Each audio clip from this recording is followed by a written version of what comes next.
상속세 측면에서 보면은 가장 바보 같은 선택이다. 어머니가 편찮으신데 어머니한테 21억 4,300을 상속받고 우리가 나머지를 받으면 어머니 돌아가시 또 상속세 또 내잖아. 우리끼리 다 25억씩 갖자. 이렇게 되면 어떻게 되냐. 어머니가 다 받으면 공제라고 해서 1년 내에 돌아가시면 이 세금 다 빼줘요. 2년 내에 돌아가시면 90% 빼주고 3년 내에 돌아가시면. 요즘 강남 용산 아파트나 건물 가격이 많이 올랐는데 이게 상속 단계에서 어떤 문제를 만들고 있나요? 아파트 가격 또는 부동산 가격이 상당히 많이 올랐거든요. 그러다 보니까 과거 2018년까지만 해도 돌아가신 분의 한 2% 정도만 상속세를 냈었어요.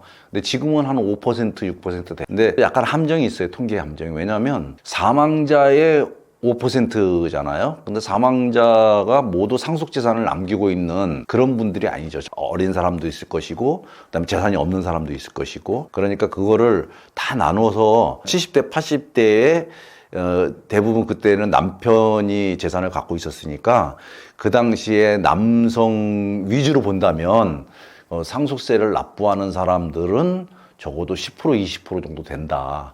이렇게 보면 될 것 같은데 앞으로는 그 비율이 점점 더 커지겠죠. 왜냐하면 상속세 공제 금액은 일정하게 있는데 자산 가액은 점점 커지니까 지금 그런 건데요.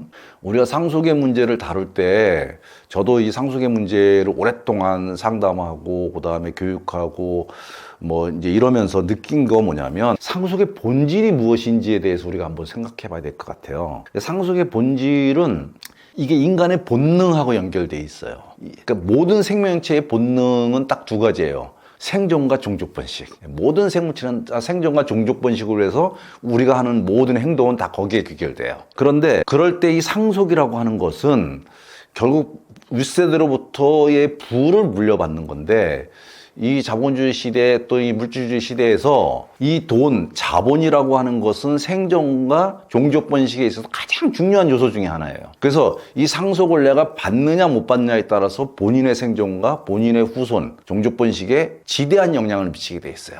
많은 재산을 물려받은 사람은 자기가 훌륭하게 생존할 거고 그 다음에 훌륭한 배우자를 만날 것이고 거기서 또 훌륭한 자녀들을 만나서 후손도 그렇게 커질 것이라는 거죠. 그래서 돈이라고 하는 것은 이 본능에 가깝다. 그렇기 때문에 사람이 본능에 대처하게 되면 어떤 문제가 발생하냐면 결국은 짐승처럼 싸울 수밖에 없는 거예요. 그래서 상속의 본질은 본능이기 때문에 분쟁은 상수로 봐야 돼요. 상수로. 그래서 상속을 받는 사람들이 아무런 불만 없이 다 행복하게 상속받는 경우는 극히 드물어요. 극히 드물어요. 그런데 그 상속은 개인의 상황에 따라서 또 개인뿐만 아니라 그 자녀들의 상황에 따라서 그다음에 자녀들만 있는 게 아니라 자녀들의 배우자와 자녀들의 자녀들의 상황에 따라서 이게 너무너무 복잡한 관계에 있어요. 관계에 있는데 여러 가지 문제가 있지만 그중에 제일 큰 것이 상속 재산을 어떻게 분배받을 것이냐 하는 건데 결국은 우리는 지금 재산을 이렇게 갖고 있어요. 뭐 아파트도 갖고 있고 현금도 갖고 있고 주식도 갖고 있고 그다음에 무슨 다른 부동산도 갖고 있어요. 내가 개인이. 그런데 상속의 마지막 단계는 자녀, 아들, 딸 이렇게 배우자 이렇게 사람별로 이것이 배분돼야 되는 거예요. 그죠? 사람별로 배분돼야 되는데 이것이 균등하게 배분되면 어떤 문제가 생겨요? 그러니까 모든 자산을 다 균등하게 배분해버리면 문제가 없을 수 있죠. 모두가 다 똑같은 자산, 아파트도 n분의 1, 뭐 주식도 n분의 1, 현금도 n분의 1, 다 n분의 1로 하면 그런 문제가 없을 수 있죠. 그렇지만 그 이후에 다양한 문제들이 발생한다는 거예요. 아파트 같은 경우에 아파트 한 채가 50억, 60억인데 다른 재산은 별로 없어요. 그러면 결국은 아파트는 공동상속할 수밖에 없거든요. 자, 공동상속했을 때 발생하는 여러 가지 문제들이 발생할 수 있다는 거죠.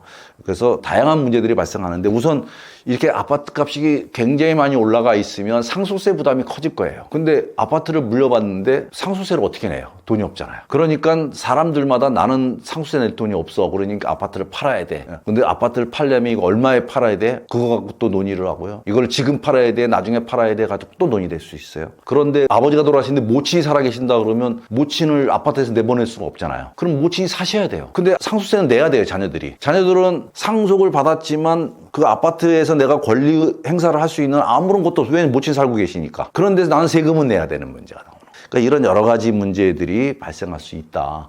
그리고 최근처럼 그 아파트 값이 급격하게 상승할 때 상속을 받아가지고 만약에 앞으로 아파트 값이 떨어진다.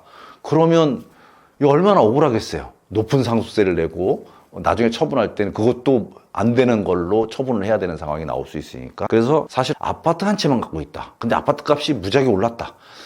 다른 재산은 별로 없다.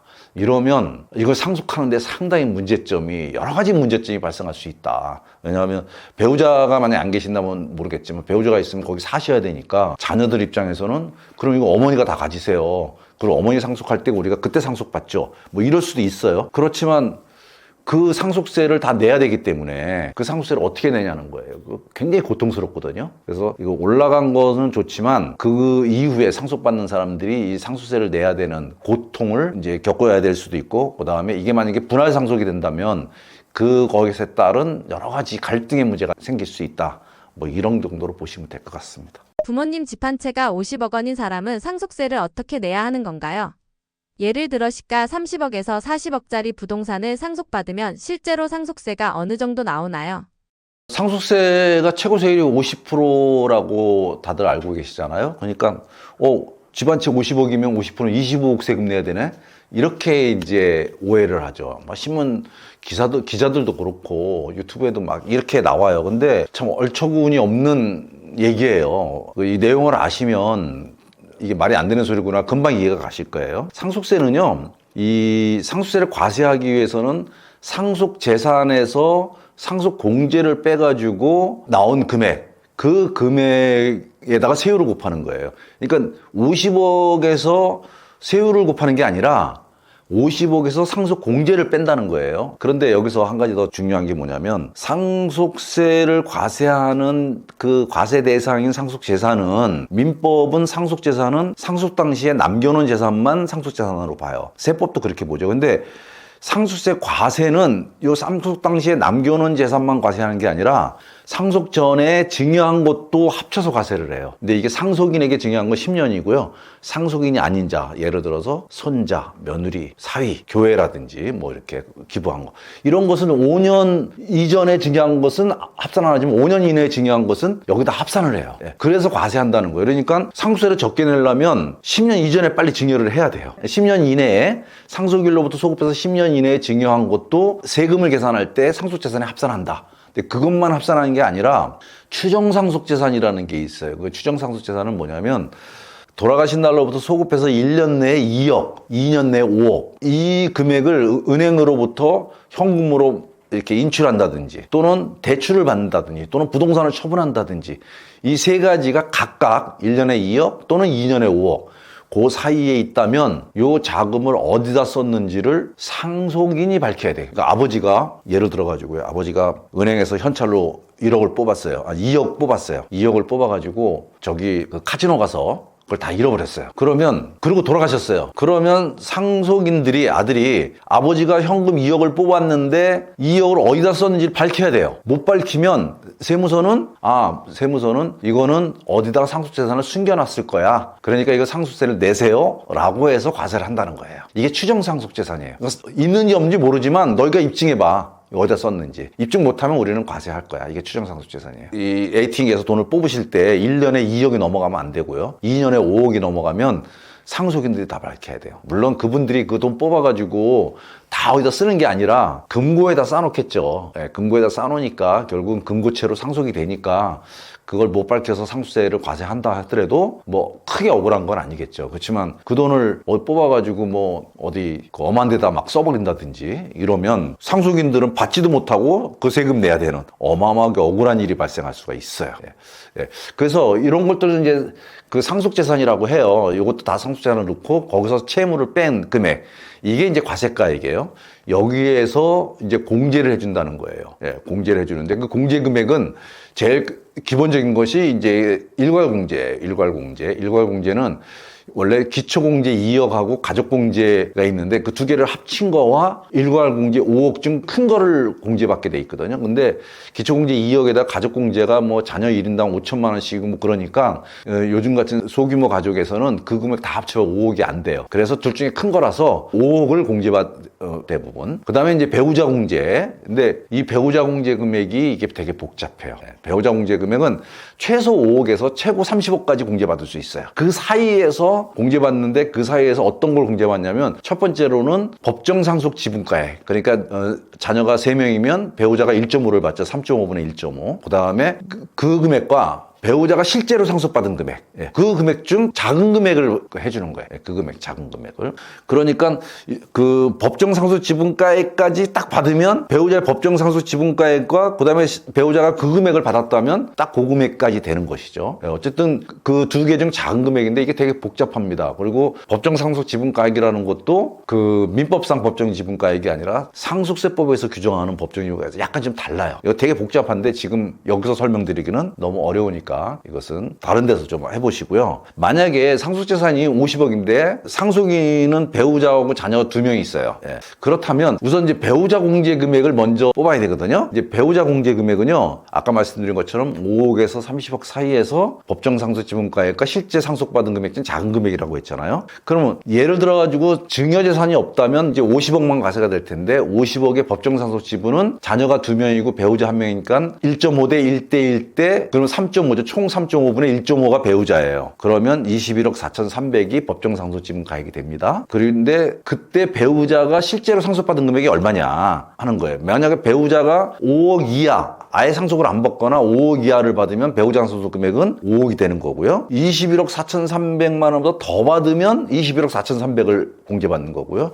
5억하고 21억 4,300 중에 어떤 금액을 받으면 그 금액이 공제가 되는 거예요. 그거 되게 복잡하죠. 그래서 배우자가 얼마를 받았느냐에 따라서 상속세가 달라진다. 만약에 5억 이하를 받았다면 세금이 어떻게 되느냐? 50억에서 일괄공제 5억을 빼고 배우자 공제 5억을 빼면 40억이 과세가액이 되고요. 여기는 세율이 50%에 그럼 20억이죠. 근데 이제 누진공제가 4억 6천이 있기 때문에 20억에서 4억 6천을 빼면 15억 4천이 상속세를 납부할 금액이 나오는 겁니다. 그런데 만약에 배우자가 15억을 받았어요, 상속을요. 그러면 원래 배우자의 법정 상속 지분가액은 21억 4,300이기 때문에 15억을 받았다면 그 둘 중 작은 금액이니까 15억을 공제를 되는 거죠. 그러면 50억에서 일괄공제 5억과 배우자 공제 15억을 더해서 20억을 빼는 거예요. 그러면 30억이 나오겠죠. 30억은 50%로 곱하면 15억이고 거기다 누진공제 4.6을 빼면 10억 4천이 상속세가 됩니다. 그 다음에 만약에 배우자의 법정 상속 지분 그대로를 다 21억 4,300을 다 받았다고 쳐요. 그러면 21억 4,300 다 공제가 돼요. 그러면 일괄공제 5억까지 합치면 26억 4,300을 공제되는 거죠. 그래서 50억에서 26억 4,300을 빼면 그러면 23억 5,700이 나오죠. 23억 5,700은 40%예요. 거기다가 누진공제 1.6억을 하면 7억 8,200이 상속세가 나옵니다. 자, 여기서 여러분들이 중요하게 아셔야 될 게 뭐냐면 배우자가 5억 이하를 받으면 세금이 15억 4천이에요. 배우자가 15억을 받으면 10억 4천이에요. 배우자가 21억 4,300 이상을 받으면 7억 8천이에요. 그러니까 배우자가 얼마를 상속받느냐에 따라서 상속세는 이렇게 어마어마하게 차이가 난다. 이렇게 보시면 될 것 같아요. 그럼 배우자가 그러면 상속을 자기 마음대로 받느냐? 예, 얼마든지. 예, 그거는 유언이나 증여에 의해서 받을 수 있고 아니면 가족끼리 모여가지고 재산분할 합의를 하면 배우자가 받는 상속 금액을 어느 정도 결정할 수가 있어요. 그 결정된 금액이 이렇게 되니까 여기서 가장 세금이 적은 거는 어떻게 되는 거죠? 배우자가 법정 상속 지분가액에 최대한 받으면 그것이 상속세를 가장 적게 내는 부분이에요. 왜냐하면 배우자가 예를 들어서 이럴 수 있잖아요. 그 자녀 2명인데 어머니가 편찮으셔요. 그러니까 아니 어머니가 편찮으신데 이거 어머니한테 21억 4,300을 상속받고 우리가 나머지를 받으면 13억씩 뭐 이렇게 받으면 어머니 돌아가실 때 또 상속세 또 내잖아. 그러니까 이번에 어머니 주지 말고 우리끼리 다 25억씩 갖자. 이렇게 되면 어떻게 되냐는 거. 그러면 15억 4천 내야 된다는 거예요. 그런데 어머니가 다 받으면 어머니가 법정 상속지분까지 다 받으면 7억 8천이니까 절반만 내면 되는 거죠. 그런데 어머니가 이걸 받아놓고 또 상속하면 상속세 또 내야 되는 거 아니야? 그런데 그건 맞긴 맞는데요. 근데 이 어머니가 낸 상속세는 이게 단기 재상속공제라고 해서 1년 내에 돌아가시면 이 세금 다 빼줘요. 2년 내에 돌아가시면 90% 빼주고 3년 내에 돌아가시면 80% 빼줘요. 그러니까 어머니가 편찮으셔서 곰방 돌아가시면 세금 더 낼 수 있다. 이렇게 생각해서 어머니한테 안 주고 자녀들이 다 받아가는 것은 상속세 측면에서 보면은 가장 바보 같은 선택이다. 이렇게 보시면 될 것 같아요. 그런데요, 상속재산이 50억인데 아까는 상속재산이 50억이고 사전에 증여한 재산이 하나도 없다고 했을 때 그렇게 세금이 나온다 그랬어요. 그런데 증여재산이 있다면 어떻게 되느냐 하는 거예요. 증여재산이 있다면 예를 들어서 11년 전에 아들에게 10억을 증여했어요. 근데 그게 지금 25억이 됐어요. 그리고 9년 전에 딸에게 10억을 증여했어요. 근데 그거는 지금 20억이 됐어요. 이런 상태에서 상속이 일어난다. 이렇게 되면 그러면 상속세가 어떻게 되느냐 하는 건데요. 그럼 배우자 공제액을 먼저 따져봐야 되겠죠. 왜냐하면 일가 공제는 5억으로 고정돼 있으니까 배우자 공제 금액을 따져봐야 됩니다. 배우자 공제는 5억과 30억 중에서 법정 상속 지분가액과 그다음 실제 받은 금액 그 차이에서 작은 금액을 선택한다 그랬죠. 그런데 여기서 법정 상속 지분가액이라고 하는 것이 민법상 법정 지분가액이 아니라 세법상 법정 지분가액이에요. 이때 세법상 법정 지분가액은 상속 당시 남아있는 가액 50억에다가요. 증여자산을 합치는데 이때는 10년 이내에 증여한 것만 합쳐요. 그러니까 아들한테 증여한 건 안 합치죠. 딸에게 증여한 걸 합쳐서 60억이죠. 60억에 3.5분의 1.5를 하니까 25.71억이 돼요. 그 다음에 이제 실제로 배우자가 얼마를 받았느냐에 따라서 둘 중 작은 금액이 공제가 되는 거죠. 아까 말씀드린 5억 이하를 받으면 5억이고요. 25억 7,100만 원 이상 받으면 25억 7,100이 한도니까 그걸 받는 거고요. 5억에서 25억 7,100 사이라면 실제로 받은 금액이 공제가 되는 거예요. 자, 배우자가 5억 이하를 받으면 어떻게 되죠? 그러면 상속재산은 50억이고요. 이때 상속세는 10년 이내에 증여받은 것도 합산한다 그랬잖아요. 10년 이내에 증여한 자산이 딸에게 증여한 게 9년이 됐잖아요. 이거 합산해야죠. 아들은 11년 됐으니까 합산 안 합니다. 근데 이걸 합산하는데 그때 10억이었는데 지금 20억으로 늘어났어요. 올라갔어요. 그렇지만 이때 합산할 때는 증여할 때 가액으로 합산해요. 그러니까 10억으로 합산하는 거죠. 그래서 상속재산 50억에 증여재산은 10억으로 합산합니다. 그래서 60억이 되는 거죠. 그 배우자 공제 5억, 일가 공제 10억을 빼면 50억이고 여기다가 50% 곱해서 4.6억을 빼주는 거죠. 그 다음에 9년 전에 10억을 자녀한테 증여할, 딸한테 증여할 때 증여세를 2억 2,500을 냈거든요. 그래서 2억 2,500만 원을 빼줍니다. 이미 증여세를 냈으니까 그걸 빼줍니다. 그러면 19억 1,500만 원이 이렇게 세금이 나오게 되는 거죠. 만약에 배우자가 15억 이하를 상속받으면 어떻게 되느냐. 15억을 받았다. 15억을 받았다. 그러면 배우자 공제 15억이 되는 거죠. 그래서 일가 공제 5억과 배우자 공제 15억을 해서 20억을 빼주게 됩니다. 이렇게 되면 13억 1,500이 되는 거죠. 만약에 배우자가 법정 상속 지분가액대로 상증법에서 규정하고 있는 법정 상속 지분가액이에요. 25억 7,100을 그 이상을 받았는데 25억 7,100을 받았다면 25억 7,100에 일가공제 5억을 합친 30억 7,100을 빼주겠죠. 예. 그렇게 해서 40%로 곱해서 누진공제 1.65를 하고 기납부증여세 빼주면 7억 8,700이 나옵니다. 자, 여기도 마찬가지로 배우자가 얼마를 상속받느냐에 따라서 19억을 낼 거냐 7억 8천을 낼 것이냐 어마어마하게 차이가 나는 거죠. 그래서 상속세를 이거는 그 배우자가 얼마를 받느냐에 따라 자동으로 계산되는 거기 때문에 배우자 공제는 상속세를 적게 내려면 최대한 많이 받는 것이 좋겠다 이렇게 보시면 될 것 같습니다. 또 한 가지인데요. 만약에 조금 전에는 우리가 11년 전에 10억, 그 다음에 9년 전에 10억 이렇게 해서 사전에 증여를 했잖아요. 근데 이걸 증여를 안 하고 전부 상속했다면 어떻게 될까요? 그런데 그 아들한테 11년 전에 10억에 증여한 건 지금 25억이 됐고 딸한테 9년 전에 10억에 증여한 건 20억이 됐다 그랬잖아요. 그러면 상속재산은 50억에다가 상속 당시 가액인 25억과 20억을 합치죠. 그럼 95억이 되죠. 이 95억이 상속 가액이 되는 거예요. 거기다가 일가 공제 5억에다가 배우자 공제는 50억, 25억, 20억, 그러니까 95억에 4.5분의 1.5 하니까 이게 30억이 넘어가요. 30억이 넘어가니까 당연히 30억밖에 공제를 못 받는 거죠, 최대한. 그렇게 공제해서 계산해보면 25억 4천만 원이 세금이 나오는 겁니다. 그런데 만약에 증여를 하고 상속을 하게 되면 아까 좀 전에 보여드린 것처럼 계산해보면 아들한테 증여할 때 2억 2,500, 딸한테 증여할 때 2억 2,500, 그 다음에 상속세가 7억 8,700, 이게 두 개를 다 합치면 12억 3,700이 됩니다. 그럼 두 개를 비교해 보세요. 25억 4천하고 12억 3,700을. 두 배 차이가 나죠? 그래서 상속세를 적게 내는 가장 좋은 방법은 증여다. 증여. 근데 증여를 할 때 만약에 딸에게 증여한 것도 지금 10억을 증여해서 30% 적용을 받았는데 이게 상속이 되면서 상속이 합산이 되면서 50%로 이게 늘어났단 말이에요. 그러면 20%를 더 낸 거죠. 10억에 20%를 더 낸 거죠. 근데 이게 10년 이전이라면 이것도 30%로 끝난다는 거죠. 그럼 20%의 세율 차이만큼 그 이득을 더 볼 수 있었던 건데 안타깝게 9년밖에 안 됐기 때문에 그 이득을 못 본 거예요. 그럼에도 불구하고 9년 이래도 의미가 있는 게 뭐냐. 9년 전에 이건 10억이었지만 지금 20억이잖아요. 그러니까 자산 가치가 증가한 분에 대해서는 상속재산을 합산하더라도 그 10억으로 합산하기 때문에 자산가치 증가분에 대한 상속세율을 부담하지 않는다. 그러니까 어찌됐든 무조건 분할해서 빨리 증여하는 것이 좋다. 그래서 10년 이내에 돌아가시더라도 자산가치 증가분에 대해서는 과세하지 않는다. 10년이 지나가면 이건 대박이죠. 네, 그렇게 보시면 될 것 같습니다. 그런데 여기서 또 한 가지 많은 분들이 이거를 잘 모르시는데요. 우리가 상속세에서 증여한 재산을 상속재산에 합산하는 것은 상속일로부터 소급해서 10년 이내 것을 합산해요. 10년 이내 것을 합산합니다. 그리고 합산할 때도 증여 당시에 가액으로 합산을 해요. 그런데 재산 분할할 때는 10년 관계없이 전 생애를 거쳐서 증여받은 것은 다 합산해요. 이 11년 전에 증여받은 것 10억. 너는 11년 전에 이미 상속받은 걸로 보는 거예요. 11년 전에 상속받은 걸로 보는 거예요.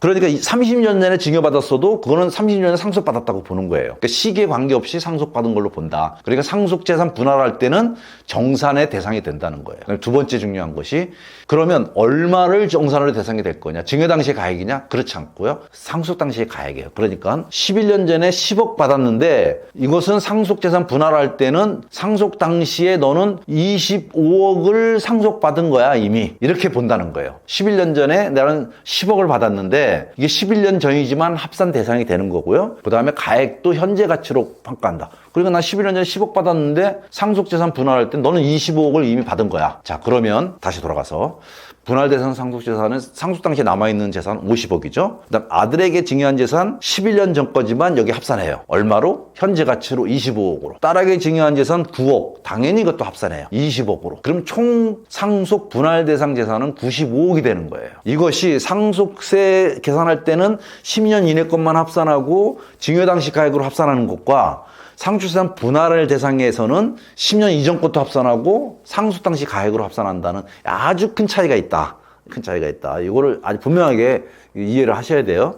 자, 95억에서 법정 비율이 배우자는 3.5분의 1.5고 아들은 3.5분의 1, 딸은 3.5분의 1이잖아요. 그럼 법정 배분 금액이 얼마냐면 40억 7,200, 27억 1,400, 27억 1,400 이렇게 돼요. 95억으로 따지면.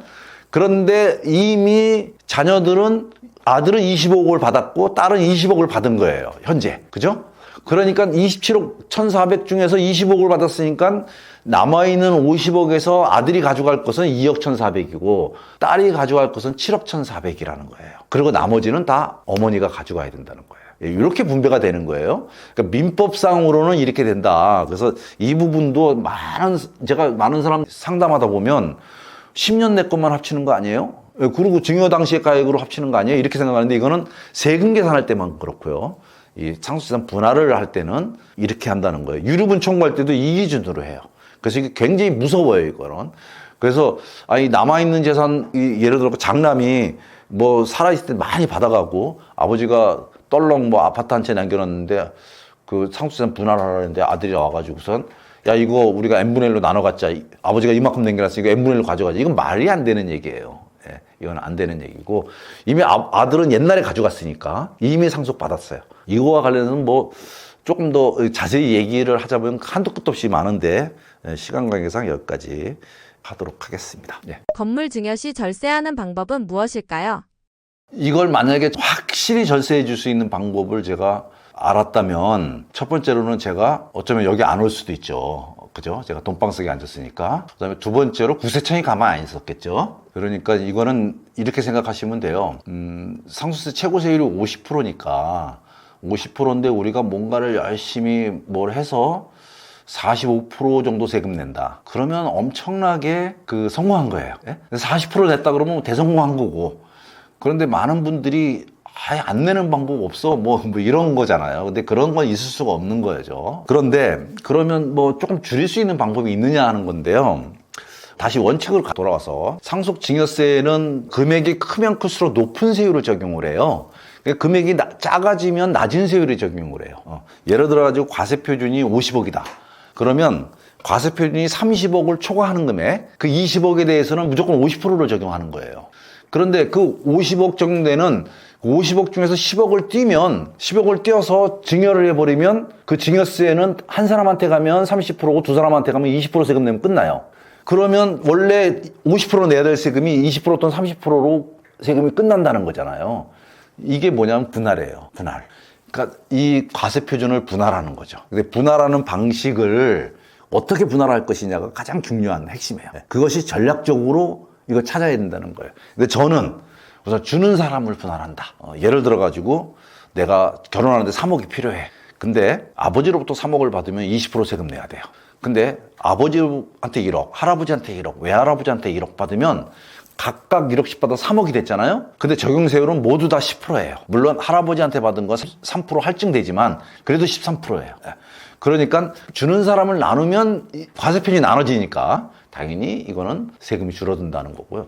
또 받는 사람을 나눈다. 이건 뭐냐면 예를 들어가지고 아버지가 아들에게 3억을 주면 20%인데 이거를 며느리한테 1억, 아들한테 1억, 그다음 손자한테 5천만 원씩, 5천만 원씩 이렇게 주면 다 10%잖아요. 다 10%.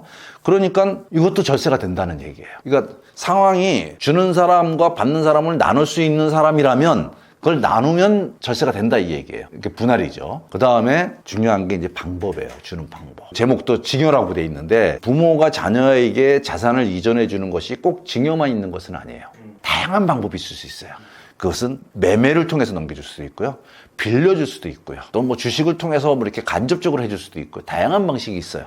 그래서 방법을 나누면 그것도 나누는 거잖아요. 그죠? 그 나누는 거에 따라서 또 과세 방식이 달라지기 때문에 그래서 절세가 된다는 거고요. 그 다음에 기간을 나누는 것도 당연히 있죠. 아까 말씀드린 증여는 10년 단위로 리셋이 되니까 상속도 5년, 10년 단위로 리셋, 이게 없어지는 거니까. 그래서 기간을 나누는 것도 이것도 분할의 한 방법이죠. 그 다음에 이제 아주 중요한 게 이제 평가 방법인데요. 사실 특히나 부동산 같은 경우에는 부동산을 어떻게 평가하느냐가 세금을 결정하는 가장 결정적인 거예요. 왜냐하면 내가 꼬마 빌딩을 100억짜리를 갖고 있는데 이게 감정평가니까 100억이에요. 근데 기준시가로 계산하니까 50억이에요. 근데 만약에 내가 기준시가로 이거를 자녀한테 넘길 수 있다면 그러면 50억에 대해서는 세금 없이 넘기는 거나 다름없잖아요. 그죠? 근데 기준시가 넘길 수 있냐는 거죠. 물론 이 방법에 대해서는 아주 복잡한 그리고 전략이 이제 있지만 불가능한 건 아니다. 그러니까 평가 방법은 뭐 다양한 것이 있는데 그 평가 방법에 따라서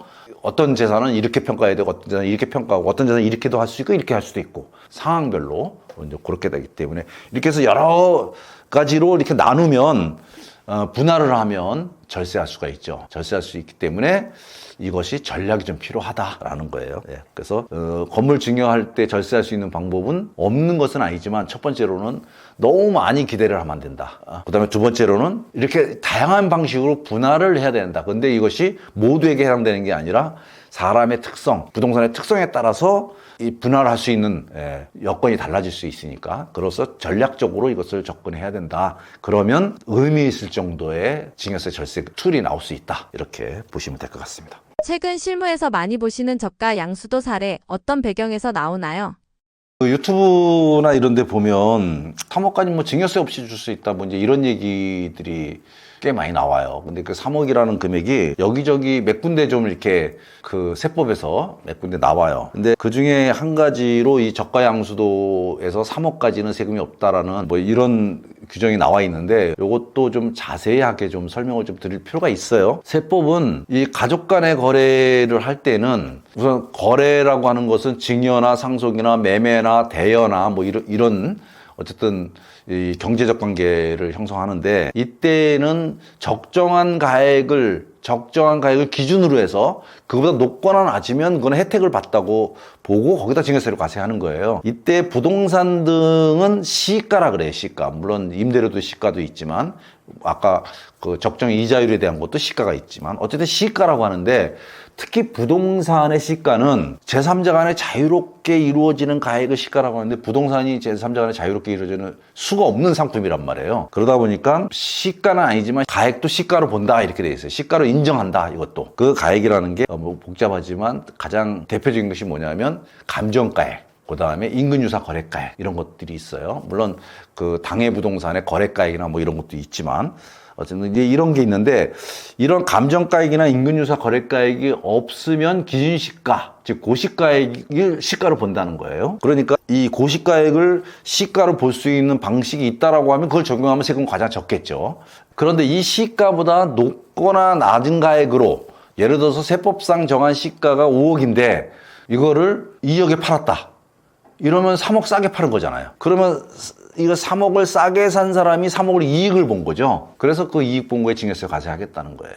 그런데 무조건 싸게 팔았다고 해서 이익을 증여했다고 보는 것이 아니고 기준을 두고 있어요. 그 기준이 뭐냐면 첫 번째로 시가의 30%와 기준금액 3억 중 작은 금액, 이 차이를 벗어나면 그걸 증여로 보겠다는 거예요. 시가, 그러니까 조금 아까 계속 말씀드렸죠. 부동산이라면 내가 부동산 가격이 20억짜리야.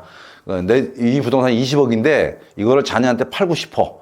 근데 20억인데 그럼 어디까지 팔면 증여로 안 보고 어디까지 팔면 증여로 보는 거야? 이때 기준은 시가인 20억의 30%. 그러면 6억이죠? 그 다음에 기준금액 3억. 둘 중에 작은 거 뭐예요? 3억이죠. 그러니까 20억에서 아까 6억과 3억 중 작은 금액인 3억을 빼면 17억. 17억까지 거래를 한다면 그건 증여로 안 보겠다는 거예요. 시가와의 차액을 증여로 안 보겠다는 거예요. 그러면 예를 들어서 20억짜리 부동산을 우리 아들한테 내가 17억에 팔았어요. 그러면 자녀는 그 17억에 사잖아요? 그러면 싸게 샀지만 증여세가 없어요. 17억까지는. 증여가 없어요. 그런데 만약에 15억에 팔았어요. 그러면 어떻게 되냐는 거죠. 그럼 5억 싸게 산 거잖아요.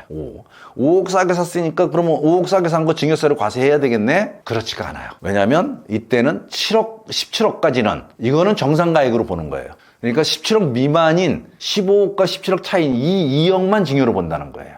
자, 다시 설명드리면 시가 20억짜리를 17억에 팔았다면 이건 저가 매매가 아니에요. 왜냐하면 20억짜리를 17억에 팔았다면 이거는 정상 구간에 들어가 있다는 거예요. 그 30%까지 또는 3억까지는 정상 구간이라고 보는 거예요.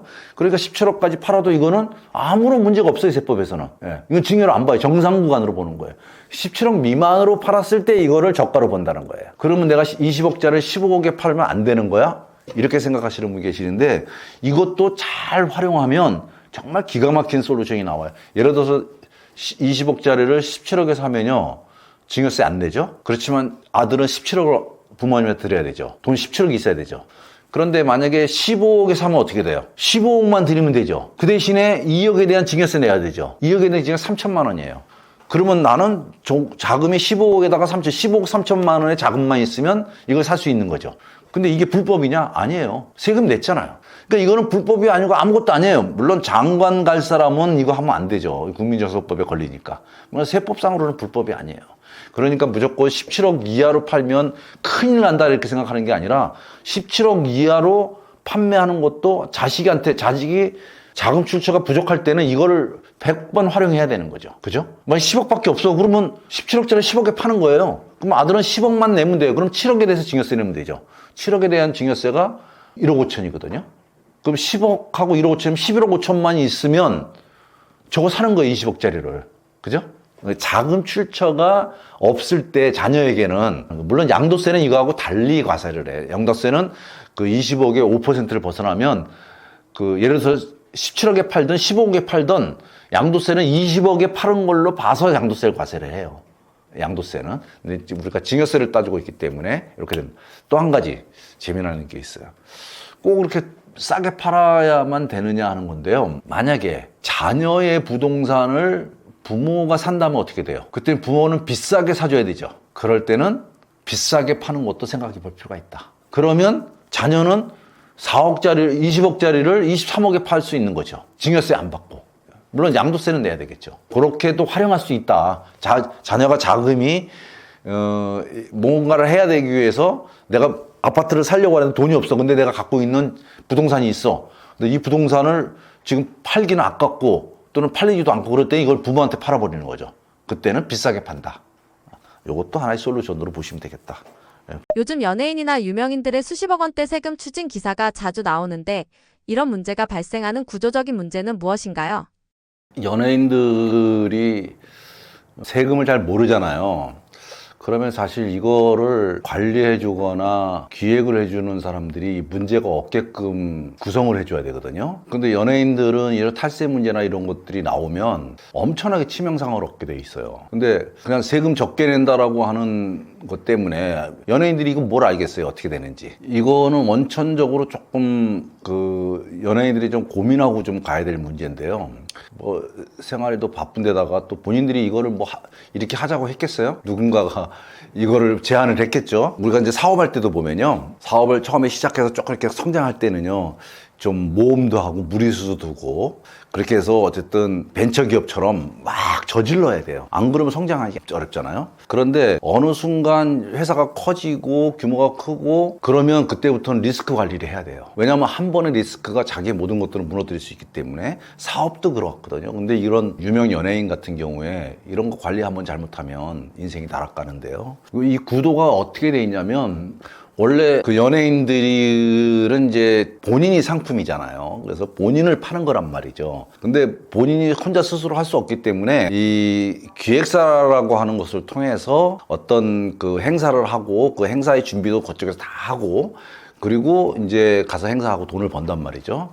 그 돈을 벌면 첫째로 이제 기획사에서 이제 돈을 벌어가지고 연예인들하고 이제 나눠 갖는 구조예요. 근데 당연히 이제 연예인들이 더 많이 가져가겠죠. 물론 초기에는 연예인들이 덜 가져가는 게, 뭐 처음에 성장할 때는 적게 가져가는 경우도 있지만 그 유명 연예인 같은 경우에 뭐 연예인들이 다 하는 거니까 다 가져가는데, 그렇게 연예인들이 가지고 가게 되면 연예인의 사업 소득으로 이제 과세를 하는데요. 이 소득세가 누진세잖아요. 그러니까 소득세 45%에다가 지방세 4.5%면 49.5니까 거의 50% 내야 되잖아요. 근데 이 소득을 본인이 받은 거는 본인한테 1년에 모두 한꺼번에, 그 다음에 사업소득으로만 과세하는 거니까 뭐죠? 아까 말씀드린 것처럼 분할되지 않고 하나로 다 뭉쳐가지고 한 번에 다 과세된다는 거예요. 그러니까 당연히 높은 세율이 적용되죠. 거기다가 뭐 또 건강보험료도 또 최고 세율로 나오게 되고 막 이러는 거예요. 근데 세금을 절세할 수 있는 가장 좋은 방법 중에 그 대표적인 것이 분할이라고 이제 말씀을 드렸는데, 결국 이 사람들이 분할을 통해서 세금을 절세할 수 있는 방법이 무엇일까를 고민했을 때 그게 바로 법인이라는 것이에요. 왜냐하면 법인이 돈을 벌게 되면 그 법인에 들어온 돈을 대표이사에 또는 급여로 이제 처리를 하게 되고요. 그 다음에 남으면 그거를 이제 법인에 유보를 시켜놓게 되고요. 그 다음에 배당으로 가져가게 되고요. 그 다음에 퇴직소득으로 가져가기도 하고요. 뭐 이렇게 다양한 방식으로 가져간다는 게 뭐냐면, 아까는 사업소득 하나로 과세되지만 여기는 근로소득으로, 퇴직소득으로, 그 다음에 유보해서 배당소득으로 뭐 이런 걸로 이렇게 나눠진다는 거예요. 기간도 나눠지고 소득별로도 나눠지고 사람도 나눠지고 막 이런다는 거죠. 당연히 법인으로 하면 절세가 되는 것이 분명해요. 예. 물론 어떻게 운영하느냐에 따라서 절세가 하나도 안 되는 경우도 있지만 대부분은 절세를 전제로 해서 법인을 설립을 하는 거죠. 그런데 법인 설립을 하려면 기획사가 이미 법인인데 거기 또 법인을 설립하려면 그 법인이 뭔가 하는 일이 있어야 되는 거잖아요. 근데 하는 일이 없는데도 이거를 법인을 만든 거예요. 법인을 만들어 가지고 가족회사를 만들어서 본인이 거기에 100% 주주이면서 거기다가 또 뭐 임원으로 넣든지 아니면 거기에 가족들을 대표이사로 넣든지 뭐 이사 감사를 넣어가지고 거기다가 급여를 주고 그다음에 또 차도 주고 접대비도 주고 막 이렇게 쓴단 말이죠. 그리고 법인으로 돈을 본인이 다 한꺼번에 가져가는 게 아니라, 원래 개인으로 있으면은 그해 벌어든 소득은 그해 다 과세를 버리니까 높은 세금을 내야 되는데 그걸 법인세만 내고 남는 거는 내버려 뒀다가 그다음에 이걸로 부동산을 산다든지 뭐 이런 걸로 쓴다는 거예요. 그러면 어쨌든 당장 세금이 적죠. 당장 세금이 적어요. 근데 문제는 요런 가족회사가 법인의 등기부등본에는 있는데 실제로는 존재하지 않는 아무것도 없는 페이퍼 컴퍼니라는 거예요. 그러니까 그때 지난번에 그 연예인도 보면 법인 있는 회사를 가보니까 어머니가 뭐 운영하는 장어집이더라. 그 장어집에 무슨 법인이 있어요. 그래서 그런 경우에 가족회사는 있지도 않은 건데, 있지도 않는 회사를 통해서 이렇게 원래는 네가 개인적으로 소득세를 한꺼번에 내야 되는데 이걸 안 내기 위해서 이 가족회사라고 하는 이 페이퍼 컴퍼니를 만들어가지고 이렇게 소득을 막 분산시켰다. 그러니까 이거 다 무효고 네가 다 받은 걸로 봐서 과세할 거야. 이제 이렇게 과세를 되는 거예요. 근데 그 차은우 씨인가 그렇죠? 그분도 이렇게 되면 억울한 세금이 어마어마하게 많은 거예요. 왜냐하면 이제 가산세 문제 세금계가 있죠. 그 다음에 이제 기획사로부터 이 가족회사가 또 세금계산서를 받았을 거니까 이 세금계 다 가짜란 말이죠. 가짜 세금계산서에 대한 뭐 매입세 불공제, 거기다 가산세, 뭐 이런 건 다 붙어버리니까 그러니까 이제 배보다 배꼽이 큰 이런 추징세액이 나올 수도 있다라는 거죠. 이건 연예인을 완전히 죽이는 거예요. 뿐만 아니라 지금 뭐 손해배상도 막 줄줄이 엮여 있잖아요. 예? 그래서 이제 이런 문제가 있다. 또 한 가지 그 연예인과 관련해서 제가 좀 말씀드리고 싶은 거는 이런 연예인들이 이렇게 돈을 벌면 이 돈으로 가장 확실하게 투자할 수 있는 것이 부동산이란 말이죠. 그러니까 이제 강남에 이제 이런 꼬마 빌딩 같은 거 사요. 근데 이것도 법인 이름으로 산단 말이에요. 근데 이 대도시 내에 신설법인이 부동산을 사면 취득세가 2배가 중과돼요. 4.6%인데 원래는 9.4%를 내야 되거든요. 그러니까 아마 100억 같으면은 거의 한 5억 정도의 취득세를 더 내게 되는 거예요. 근데 뭐 200억 같으면 10억 정도 더 내는 거잖아요. 그러니까 이거를 회피하기 위해서 저기 경기도 저 지방에 본사를 거기다 두는 거예요. 거기다가 본사 설립해 놓고 서울 강남에다가 부동산을 사는 거예요. 그러면 여기 임대 부동산이라면 본사가 대도시 바깥에 있으면 이거 중과세를 하질 않거든요. 근데 이렇게 해서 많이 하거든요. 근데 이것도 연예인이 뭘 알겠어요. 이거 주변에서 누군가가 이거 컨설팅 한다고 얘기해 주는 사람들이 이걸 해주는 거잖아요. 그런데 지방세법에서의 본점은 등기부등본상에 그 등재되어 있는 본점 소재지를 본점으로 보는 게 아니라 주 업무, 법인의 주 업무가 이루어지는 그 일정 물적 자원이 존재하면서 법인의 주 업무가 이루어지는 곳인데 실제로 등기되어 있는 곳에 가보니까 한 달에 10만 원짜리 공유 오피스더라. 거기에는 뭐 아무도 없는 거예요. 그리고 거기에 대표이사가 그 사무실에 들렸다라고 하는 증거도 하나도 없고 뭐 이러면 그거를 부인하게 돼 있어요. 그러면 지방세액이 취징인데 300억짜리 사면 15억이 취징되는 거잖아요. 거기다 가산세 붙여가지고 막 취징되잖아요. 이러면 또 이 세무공무원 특히 공무원들은 이 보도자료 한번 냈을 때 사회적 파장이 커지고 그러면 이게 되게 좋거든요. 예? 그러면 이거 보도자료 이렇게 한번 나오면 막 벌떼같이 들어서 하잖아요. 그러면 또 매장당하는 거예요. 이거 조심하셔야 된다. 그다음에 연예인 또 하나 또 보통 우리가 뭐 연예인들 무슨 오디션이나 이런 데서 1등 하면 뭐 받죠? 상금 받죠? 상금 받으면 물어봐요. 이 상금은 어디다 쓸 거야? 그러면 부모님 차 사드릴 거예요. 부모님 집 사드릴 거예요. 이러죠. 이거 효도예요, 효도. 근데 이거 무조건 세금 내야 돼요. 징여세 내야 된단 말이에요. 근데 어떤 사람은 집을 아주 고가주택 집을 2채를 사가지고 하나는 부모님 살게끔 거기를 빌려준다는 거예요. 공짜로 살면 그것도 징여세 내야 되거든요. 근데 그런 거를 선행한답시고 얘기를 하고 그것이 훈훈하게 막 이렇게 기사화되는데 그 이면을 들어가 보면 징여세 과세 문제가 나온다. 근데 그걸 과세 안 할 수가 없거든요. 그렇게 언론에 보도가 되면. 그래서 조심하셔야 된다, 연예인들.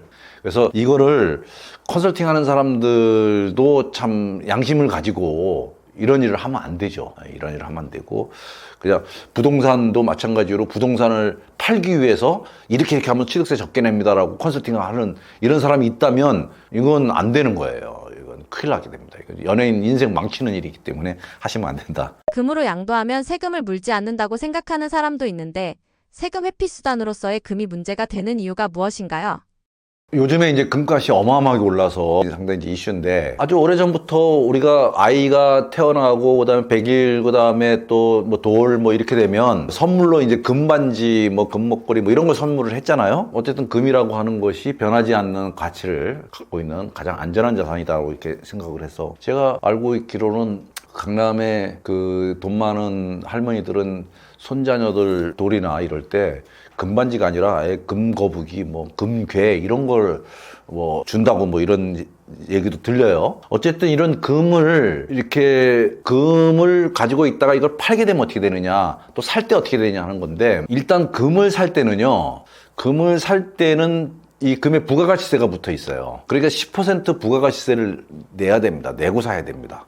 부가가치세요. 그런데 이제 나중에 팔 때는 이 부가가치세를 못 받죠. 그러니까 사실 내가 금을 샀다면 10% 이상 차이가 나야 이 이득이 생겨요. 왜냐하면 금을 사고 부가가치 10%를 일반 사업자들은 다 공제를 받는데 이건 공제를 못 받는 거죠. 근데 공제 받을 수 있는 사람이 있어요. 금을 사고 파는 것을 주업으로 하는 금빵. 이게 주업으로 하는 사람은 이 세금을 부가세를 내고 공제받고 이렇게 하는데요. 이걸 업으로 하지 않고 그냥 개인적으로 사가지고 모으는 사람들은 이 사람들은 사업자가 아니기 때문에 부가가치세를 공제를 못 받습니다. 근데 이제 ETF를 통해서 금 ETF를 통해서 하는 경우에는 이제 부가가치세를 안 내죠. 그거는 금을 사는 게 아니기 때문에. 그래서 이거는 이제 배당소득세를 그 차액에 대해서 배당소득세를 냅니다.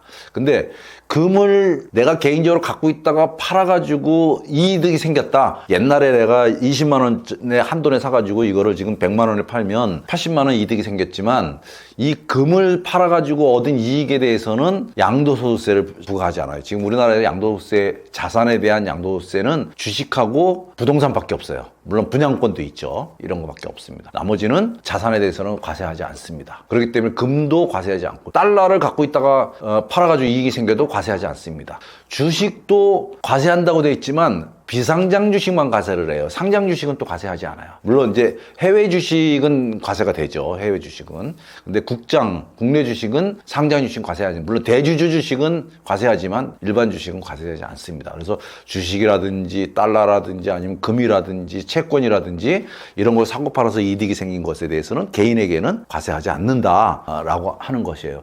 근데 사실 이런 것 말고요. 금을 상속의 수단으로, 증여의 수단으로 활용하려고 하는 사람들이 있다라는 거죠. 그러니까 금을 사가지고 모아놨다가 그것으로 상속하거나 증여를 하는 거죠. 근데 이 사람들이 그렇게 하는 이유는 뭘까요? 결국 과세관청에 포착이 안 되니 이것을 이렇게 세금 없이 물려줄 수 있다라고 하는 이제 그런 생각으로 이렇게 하는 것이겠죠. 근데 한번 좀 생각해보자라는 거죠. 자, 금을 내가 살 때 부가가치세를 주고 사는데 그렇다면 부가세 주고 사는 것에 대해서 10% 손해를 보는데 그걸 감수한다고 치고요. 또는 뭐 블랙마켓에서 그렇게 또 살 수도 있겠죠. 어쨌든 금을 사가지고 모아놨다가 이것을 자녀나 손자녀에게 준다. 그러면 내가 사가지고 보관하고 있는 동안은 이것은 문제가 안 돼요. 그런데 이것을 내가 물려줬을 때 문제가 되는 거죠. 그런데 금을 갖고 있다가 물려주면 그것을 증여세를 내야 되지만 안 낸다고 하면 문제가 되는데 언제 문제가 되느냐? 국세청이 적발해야 문제가 되는 거죠. 근데 이걸 국세청이 어떻게 적발을 하죠? 방법이 없어요. 물론 과거에 내가 금을 많이 사가지고 그 기록이 남아있다면 부가가치세를 내고 남아있다면 국세청이 그 자료를 볼 수는 있겠죠. 예.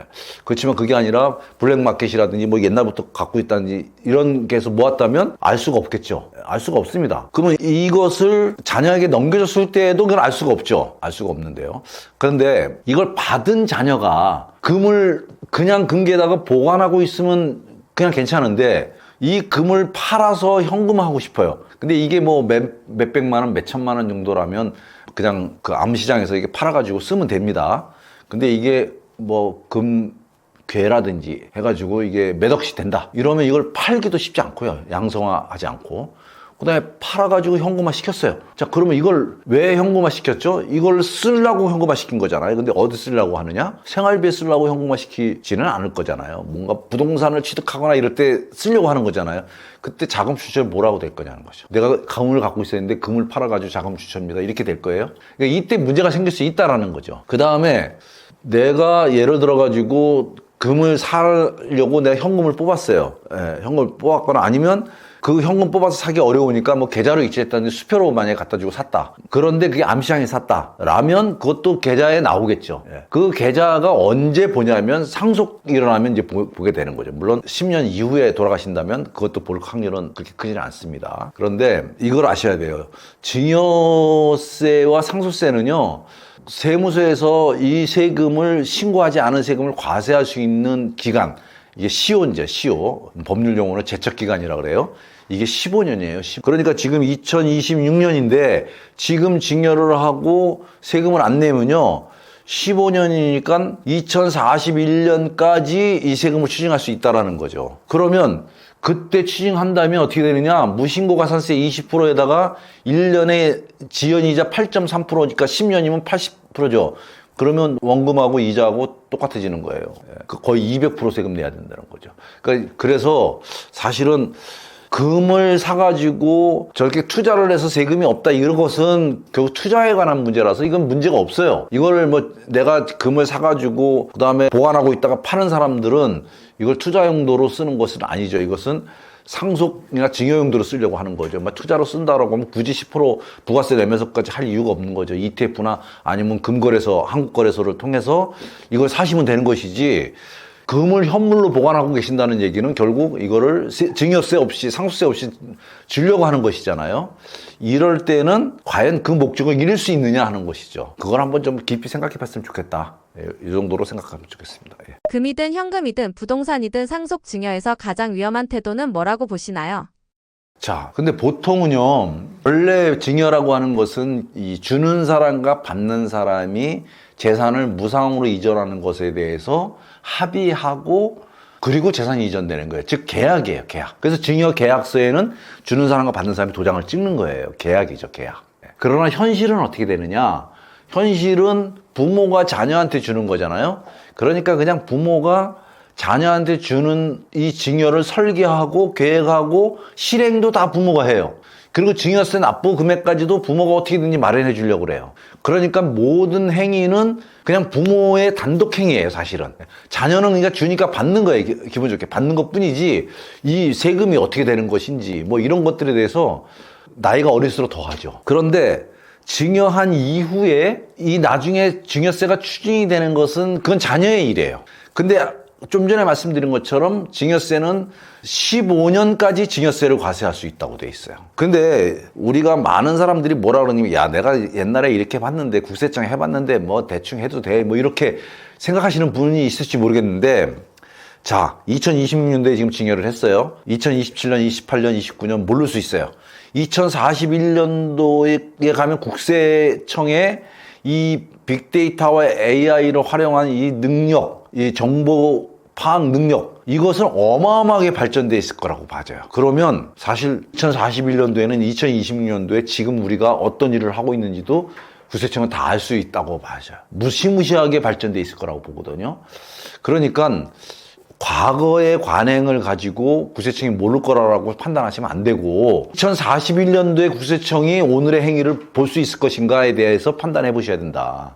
그렇다면 증여를 할 때는 그냥 부모가 알아서 증여하고, 그 다음에 세금 낼 것인지 말 것인지도 부모가 결정하고, 그 다음에 그 세금 내는 행위도 부모가 다 알아서 한단 말이죠. 자녀는 그냥 받고 즐거워하는 것 뿐이에요. 그러나 10년, 15년 후에 문제가 돼서 이걸 해결해야 되는 것은 자녀라는 거죠. 만약에 문제가 된다면 어떻게 되죠? 그때 자녀가 10년 전에 우리 부모가 나한테 이걸 증여를 하면서 너무 고마웠어. 근데 증여세도 안 내주고 그래서 나한테 더 이득을 많이 줬어. 정말 고마운 부모야. 이렇게 생각하겠어요? 그때는 원망밖에 없는 거예요. 왜 그때 세금 안 내가지고 나를 이렇게 힘들게 만들어? 그리고 가산세까지 물게 만들어? 이런 거잖아요. 다시 원점으로 돌아가서 증여를 왜 합니까? 우리가 무상으로 왜 줍니까? 자녀이기 때문에 주는 거예요. 그렇기 때문에 이건 선물이에요. 선물. 누가 주는 선물에 부모가 세상에서 가장 귀한 자녀에게 가장 귀한 선물을 주는 거예요. 정말 내가 아끼고 아낀 이 귀한 재산, 그죠? 이 몇억이라는 돈을 왜 이걸 누구한테 줍니까? 이거를 몇십만 원도 안 주는 거를, 이거를 아무 대가 없이 자녀에게 주는 정말 귀한 선물인 거예요. 왜 주느냐? 이거 귀한 자녀이기 때문에. 그런데 거기에 독약이 들었다? 거기에 기스가 났다? 그러면 이게 선물이냐는 거죠. 이건 선물이 아니에요. 이걸 나중에 자녀들이 받은 다음에 나중에 문제가 생기면 그때 부모를 향한 원망은 이루 말할 수가 없을 거라는 거예요. 그리고 만약에 자녀가 예를 들어서 정말 잘 돼가지고 장관으로 나가서 청문회 섰다고 칩시다. 그때 당신은 아버지한테 이거 옛날 증여받을 때 왜 세금 안 냈어? 그러면 자리에 못 올라가는 상황도 발생할 수 있는 거죠. 자녀의 미래가 이 부모의 잘못된 결정, 이 자녀가 결정한 것도 아니잖아요. 이걸로 인해서 자녀의 운명이 바뀌어질 수도 있다라고 생각한다면, 더군다나 이 귀한 선물을 준다면, 그렇다면 세금 문제는 깔끔하게 하고 넘겨주는 게 맞다. 이렇게 생각하셔야죠.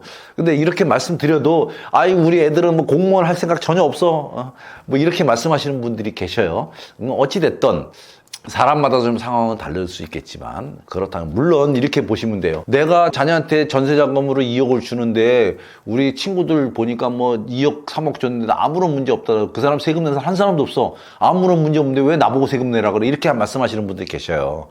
근데 그것은 안 내도 되는 게 아니라 세무행정이 그것을 지금까지 걸러내지 못했을 뿐이에요. 근데 앞으로도 그냥 지나갈 수도 있어요. 그거는. 그럼 왜 세무행정이 그걸 어떻게 다 잡아내요? 그렇지만 우리 자녀는 걸릴 수도 있는 거예요. 예. 근데 확률이 맞냐 적냐 이런 문제고, 그다음에 걸렸을 때 내가 뭐 크게 데미지를 안 입느냐 이런 문제일 뿐인 것이죠. 그래서 그건 잘 판단을 좀 하셔야 된다. 그러나 어쨌든 저는 그렇게 생각합니다. 앞으로 국세행정이 비약적으로 발전할 것이기 때문에 우리가 지금 하는 행위를 얼마든지 적발할 그런 능력은 충분히 갖출 수도 있겠다. 그래서 문제 생기는 선물을 주지 말고 좀 좋은 선물을 잘 주자. 이게 저의 생각입니다. 요즘 산속의 대형 베이커리 카페가 탈세 수단으로 문제가 되는 이유는 무엇인가요? 이 베이커리 관련해 가지고요. 이것도 누군가가 컨설팅을 이렇게 해줬기 때문에 사람들이 이거를 한 거예요. 이 납세자가 야, 이거 베이커리 하면 이렇게 세금 안 내도 돼라고 알고 이렇게 하는 경우는 거의 드물 거예요. 거의 컨설팅을 하는 사람들, 이게 전문가가 됐던 아니면 컨설팅 업체가 됐던 이렇게 된 건데, 이거는 법률적으로는 아무런 문제가 없어요. 당연히 베이커리 빵 공장은 가업상속공제가 되는 업종이에요. 예.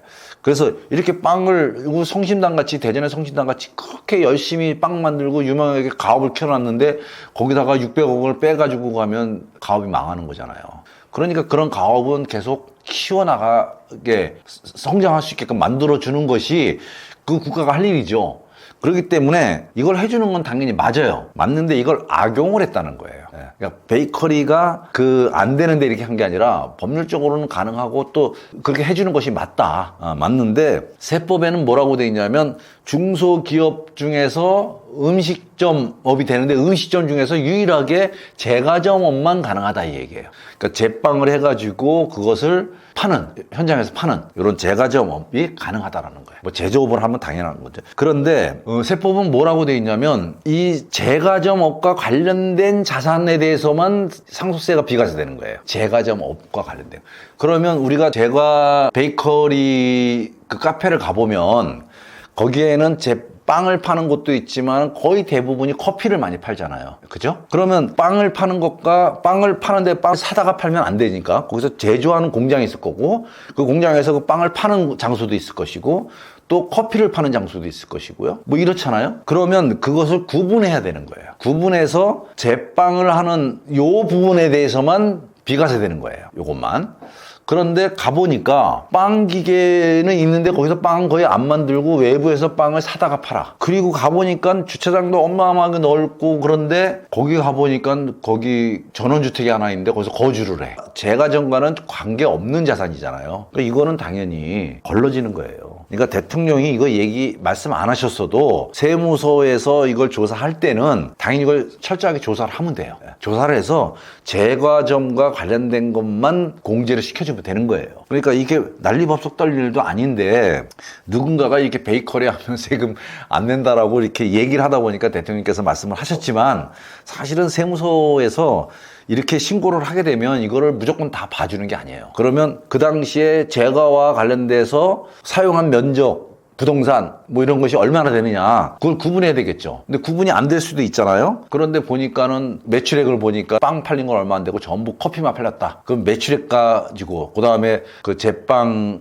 하고 있는 인원이 몇 명인지, 그다음에 매출액은 어떻게 되는지, 뭐 이런 것걸 가지고 제빵과 관련되는 어떤 부분들을 이제 안분해 가지고 계산해야겠죠. 그래서 그 부분에 대해서만 과세가 안 되는 것이잖아요. 그러니까 그거를 이상하게 지금 아직 과세도 안 됐는데 대통령께서 말씀하시는 바람에 지금 막 사전 점검하고 막 그러는 거예요. 그러는 건데 현실적으로는 구세청 직원이 이렇게 신고했다고 해서 이걸 빼주는 게 아니라 이거는 조사 과정에서 다 이제 걸러지게 돼 있어요. 그러니까 좀 억울한 면이 있죠. 세무공무원이 약간 좀 억울할 거예요. 이거를 뭐 그냥 눈 감아주고 봐준 거 속은 것처럼 이렇게 돼 있지만 사실은 그렇진 않다 하는 것이고요. 여기서 한 가지 또 주의하실 점은, 이게 10년 이상 되면 300억, 20년 이상 되면 400억, 30년 이상 되면 600억까지 상속세를 과세하지 않는데요. 상속세를 과세하지 않고 그러면 세금 다 면제해줘 끝나냐? 그거 아니에요. 그게 아니고 나중에 처분할 때 양도세를 내야 되잖아요. 처분할 때 양도세를 내야 되는데, 원래 상속받은 자산은 상속받은 때에 상속세 낸 금액을 취득가액으로 하고 그다음에 양도가액하고 취득가액 차액을 세금을 내는데, 양도세를 이렇게 600억, 400억, 300억 비과세 받은 것은 상속 당시에 세금 안 냈잖아요. 그 취득 당시에 취득가액으로 세금을 내는 거예요. 그러니까 이건 이연과세라고 이렇게 해야 되지 근본적으로 세금이 안 내는 것은 아니다. 예, 그렇게 보시면 될 것 같아요. 그래서 베이커리 가업 상속은 이렇게 막 대통령께서 이렇게 얘기하실 부분도 아니고 국세청이 이거를 업무로 태만히 한 거다. 이것도 아닌데, 제 생각에는. 그런데 이제 경종을 울릴 필요는 있겠죠. 이렇게 베이커리 카페 만들면 상속세 안 내도 돼. 그래갖고 우후죽순으로 막 만들어가지고 되지도 않는 걸 했다가 나중에 상속세 신고하고 나서 조사받을 때 이게 추징되면 이제 사회적 문제가 될 수 있잖아요. 그죠? 근데 이게 10년 이상 이거를 해야 되기 때문에 제빵으로 해가지고 10년 넘어서 지금 그러고 나서 상속이 발생해야 이 일이 발생할 건데 실제로 이 일이 발생해서 그 가업 상속 받은 사람들이 몇 명이나 되는지 모르겠어요. 손에 꼽을 정도이지 않을까. 그래서 그렇게 야단법석 떨 일은 아닌데 그렇게 됐다. 저 개인적으로 그렇게 생각합니다. 네, 저는 국세청에 근무하다가 세무사 생활한 지 꽤 오래됐죠. 근데 이제 세무사로서 역할을 할 때는 주로 이제 신문사 쪽에서 그 강의하고 글 쓰고 컨설팅하고 이런 일들을 주로 많이 했습니다. 그래서 본의 아니게 상당히 많은 강의를 하게 됐고요. 그 다음에 글도 쓰게 되고요. 그래서 저도 이제 책을 한 8권, 9권 정도 이렇게 썼고요. 그러다 보니까 강의 들으신 분들 대상으로 하는 어떤 상담, 그 다음에 컨설팅 이런 것들을 주로 많이 했습니다. 다양한 일들을 했지만 최근 10년 정도는 거의 상속세, 증여세 쪽 업무에 거의 매진을 했던 것 같아요. 그래서 상속과 관련된 책을 이제 3권째 썼습니다. 요거는 그 1판은 2024년도에 나왔고요. 이건 26년에 그 책을 이제 개정해가지고 개정판이 나온 책입니다. 이 책은 40과로 나눠서 이 증여와 관련된 것, 상속은 조금 넣었고요. 증여 관련된 내용을 40개로 나눠서 소제목으로는 한 200개 정도 될 것 같으네요. 그런 제목을 가지고 쭉 그 설명을 했는데 일반인들이 대화하는 형태로 그렇게 썼습니다. 물론 책들이 뭔가 그 일반인들의 대화체 또는 그런 용어를 쓰게 되면 본질을 벗어나는 것처럼 보여서 전문가들에게는 상당히 부담스러운데 그런 거를 좀 그렇게 썼고요. 또 이 책은 좀 읽기 쉽게끔 쓰고 그다음에 사례들을 좀 많이 넣었어요. 그래서 1판 처음에 만들었을 때 이제 분에 넘치도록 사랑을 해주셔서 4세까지 나오고 베스트셀러까지 올라갔던 그런 책입니다. 그래서 너무 고맙고요. 그래서 이번에는 이 책을 제가 유튜브로 촬영을 해서 지금 제공을 하려고 해서 지금 계속 작업을 하고 있습니다. 아마 지금 뭐 한 20-30편 정도 지금 올라갔는데요. 한 100편 정도 뭐 올라갈 것 같습니다. 그래서 요거 다 올린 다음에는 이제 시사와 관련된 내용들을 좀 쭉 더 그렇게 해드릴 거고요. 저의 유튜브 거기로 들어갈 수 있는 링크나 아니면 QR코드 같은 것 이런 것들이 아마 제공될 거니까 이렇게 차고 들어오시면 내용을 좀 볼 수 있지 않을까 이렇게 지금 생각이 듭니다. 앞으로 여러분들이 궁금하신 점 있으면 저한테 그 유튜브 들어오실 댓글도 좀 달아주시고요. 그러시면 제가 성심성의껏 답변을 드리도록 하겠습니다.